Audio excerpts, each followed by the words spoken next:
Hello, and welcome back to my channel. You may hear my dog stream. So we did do a first look at the speech, and like I said, today I'm going to go downtown to see if the cases have went through, because I did input about 5 different individuals through a link so I could file charges, but let's just see how it goes. Also, with this, I'm going to do another walkthrough, but I'm going to read it more fluently, and we're going to start reading it every day so I could, get it in my memory. So let's start. Hello, my name is Jada Easton, and I am a resident of Jackson, Mississippi. I stand before you today as someone who has all the answers.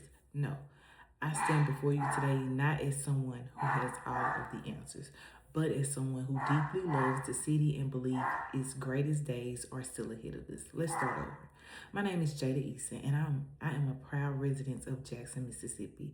I stand before you today not as someone who has all the answers, but as someone who deeply loves this city and believes its greatest days are still ahead. I live in Ward 2, represented by Councilwoman Tina Clay, and like many residents throughout Jackson, I see both the challenges we face and the incredible potential that exists within our neighborhoods. Every single day, people often ask me, why advocacy? The answer is simple: because I care. I care about the children who deserve a quality education. I care about the mother who wants to safely walk her children to school.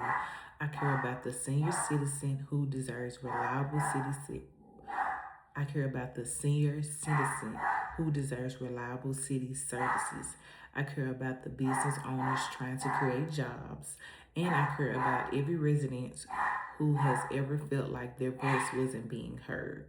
Advocacy stood out to me because I realized that change doesn't happen by sitting on the sidelines.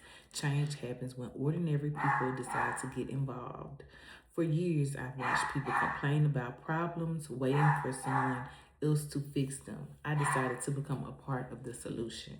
Today, I advocate for stronger schools because education is the foundation of every successful community. I advocate for our libraries because libraries are more than books. They are centers for learning, internet access, workforce development, and opportunity. I advocate for reducing crime because every family deserves to feel safe in their own neighborhood. I advocate for safer streets and functioning traffic lights because public safety starts with basic infrastructure that works. I advocate for repaired roads because residents should not have to damage their vehicles simply trying to get to work, school, church, or to the grocery stores. I advocate for maintaining water systems, fire hydrants, drainage systems, and other critical infrastructure because these are necessities, not luxuries. I advocate for greater community involvement because no city government can succeed without engaged citizens. Because I also want to talk about jobs, because jobs change lives, jobs create stability, jobs create opportunity, jobs create hope. One of the issues I care deeply about is economic development and bringing more jobs to Jackson. When we talk about creating opportunity, we must talk about the Metro Center area. For decades, Metro was a major economic hub for Jackson. It was a place where families shopped, business thrived, and people found unemployment. Today, many residents drive past Metro and see unrealized potential. I see opportunity. I see the possibility of attracting new businesses, new employers, workforce development programs, community service, and economic investment that bring jobs back to our city. Revitalizing Metro Center is not just about buildings, it is about people. It is about creating jobs for young adults entering the workforce. It is about helping parents provide to their families. It is about helping parents provide for their families. It is about supporting local entrepreneurs. It is about creating economic activity that benefits the entire day. A thriving metro center can become a catalyst for growth throughout Jackson. And it is not just metro. We need more grocery stores. We need more retail investments. We need more small business development. We need more partnerships that encourage companies to choose Jackson as a place to invest and grow.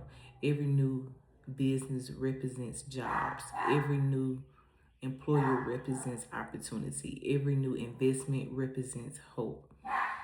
I believe Jackson has the talent. I believe Jackson has the people. I believe Jackson has the determination. What we need is leadership, collaboration, and a vision that puts residents first. My goal is not simply to talk about problems. My goal is to help bring people together around solutions. My goal is to listen, learn, and serve.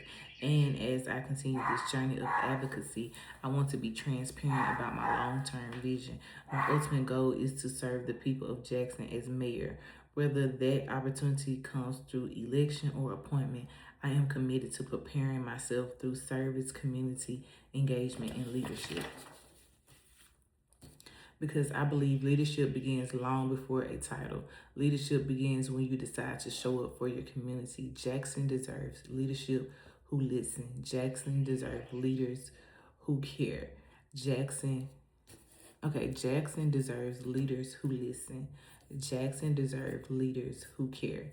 Jackson deserves leaders who believe in its future. Most importantly, Jackson deserves citizens who are willing to become part of the solution. My name is Jada Easton. I am a community advocate. I believe in Jackson. I believe in its people, and I believe our best days are still ahead. Thank you, and God bless the city. Follow my journey on Instagram, Rooted in Jada, or my YouTube, Rooted in Jada.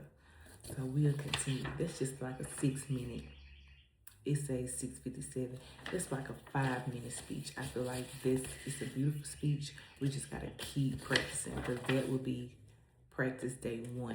So stay tuned.